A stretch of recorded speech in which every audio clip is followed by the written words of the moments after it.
பாருங்க, நம்ம எல்லாருமே வெய்ய காலம் ஸ்டார்ட் ஆயிடுச்சு அப்படின்னாலே எங்கடா களி கிண்டி சாப்பிடலாம், எண்ணெய் தொட்டு சாப்பிடலாம் அப்படிங்கிற மாதிரி இருக்கும். அது தரமான மாவு உங்களுக்கு வேணும் அப்படின்னு நினைச்சீங்கன்னா நம்மளுடைய வெப்சைட் வாட்ஸ்அப்ல ராகி மாவு, கம்பு மாவு, சிகப்பு சோள மாவு இது எல்லாமே வேணுன்றவங்க வெப்சைட் வாட்ஸ்அப்ல ஆர்டர் பண்ணி வாங்கிக்கோங்க. இது எல்லாமே எப்படி நம்ம தயாரிக்கிறோம் அப்படின்னா, ஃபர்ஸ்ட் கடையில இருந்து எல்லாம் வாங்கிட்டு வந்து நல்லா கழுவிட்டு அதுக்கப்புறமா நல்லா வெயில்ல காய வச்சிருவோம். காய வச்சதுக்கு அப்புறம் நல்லா மொறு மொறுன்னு ஆனதுக்கு அப்புறம் நாங்க வந்து கடையில கொடுத்து அரைச்சிட்டு வந்து அதுக்கப்புறம் மறுபடியும் ஜலிச்சு பேக்கிங் பண்ணி வச்சிருக்கோம்.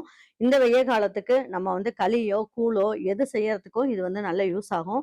இது ரெண்டுத்துக்கு தான் இதை யூஸ் பண்ணணுன்ற அவசியம் கிடையாது. இதுல வந்து நீங்க அடை தட்டியும் சாப்பிடலாம்.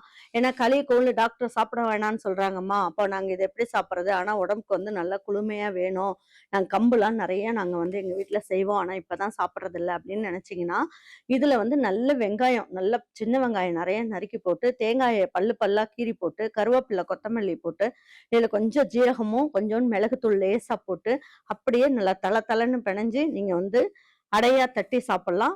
எனக்கு வந்து காரம் வேண்டாமான்னு நினைக்கிறவங்க நல்ல வெல்லமும் தேங்காயும் நல்லா திருவி போட்டு அதை நல்ல மாவை நல்லா தள தளன்னு பிணைஞ்சு நீங்க தோசைக்கல்ல அடை மாதிரியும் தட்டி சாப்பிடலாம். ரொம்ப அட்டகாசமா இருக்கும். இந்த 3 மாவுமே இதுக்கு யூஸ் பண்ணிக்கலாம்.